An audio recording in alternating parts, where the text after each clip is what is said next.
Moi pai ria tau suanga tu patone mau sier mutane le tau pas. Pa sulo wa yo tu lafu e asale na tu suanga te kuni.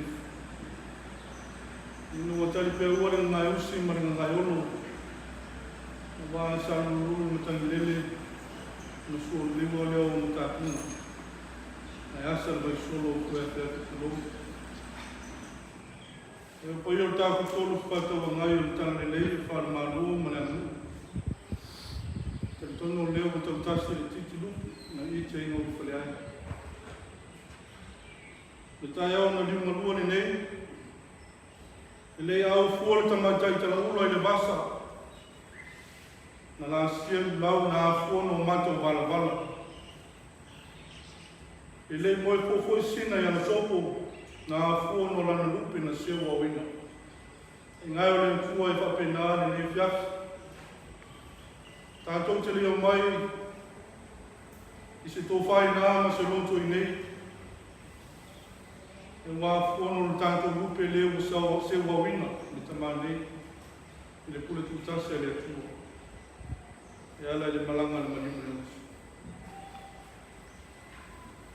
La tātou tāpua i atu i le tua. No fia ina wala tō whai mai i a te au. Tātou te o i le whale o le li.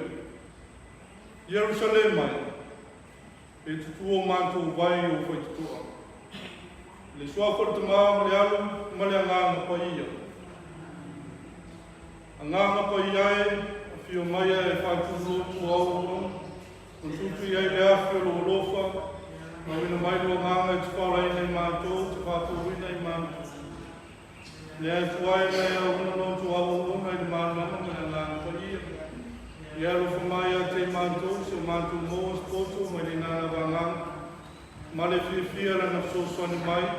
O Yesu Cristo lo manto ali. Amen. O vi ngan tama mai au na na paia.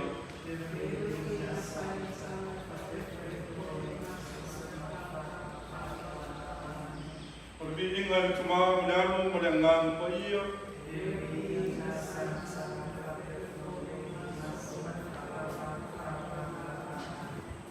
Maria, tu sia o Yahweh. Maria payai sinau e tua i e tāsi mātou tangata ang sal.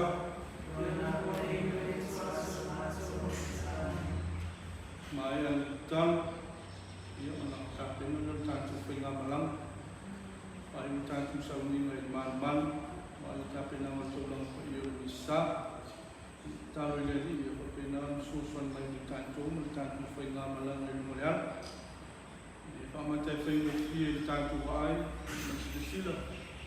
Ia ai o papena na le moe fu, taulang pio i tu sui fua, msa mātou gola. Papena na leo ni pui tātou uma, ia au loko tātou, tu tātou tātou. Le tāsko rupa iai o le tūsui fua le tamai o le malusu malawa ma le whawa. Mātu iai le nefo i tu lau lasu. Mātu whawta i atu. Anu mōle le vihingo le whamanu ma le whanetanga i lau whiu. Ino mea sisiri wa e whaia mo le mātou. Tairo wang le leima lo lofo ino mo toi sopol soi kuma le ola mo mātu a wai whatas. Mātou te mōri mawina. Sauninga a matone, ka maa ia Pouli Semaia pop, no ua whapena o nei whamana me nana ngā weng. O mātou talo leti, na mātou wholaua tūri morea. Mātou talo leo mo pui mātou, ma sausawina i mātou i tōtu la wāru pelo Yesu Kelisu. Whapena ana tonu manuia na mātou whainga malanga. Io whamuri mai ai na mese fo i le kāna sima tā ngā weng. Mātou talo leti e, Lantou whapena o na whano nono le malimu le oti. Ai mwese fōi le tō isi ai le tamana. O le whamawhana whananga i mai lau ki. Mātou te talo mai lo whamawhana whananga me whalo telemu i mātou. Ni whapena o na utu i nai ti ngā o le oti. Mali malimu o mātou i ngai.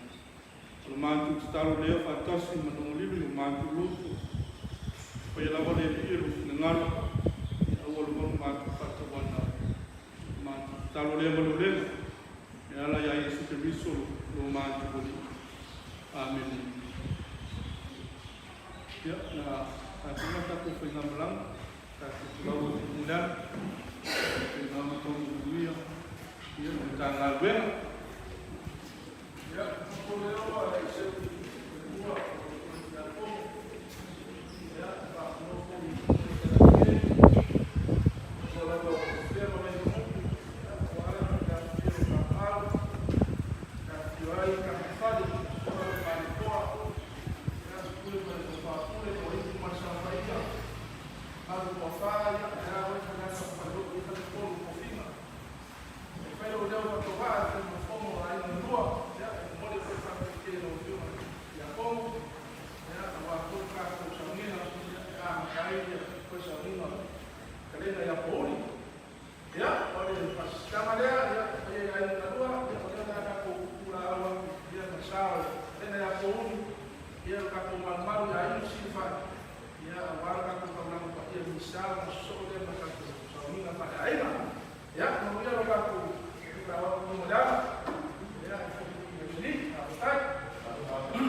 Amen.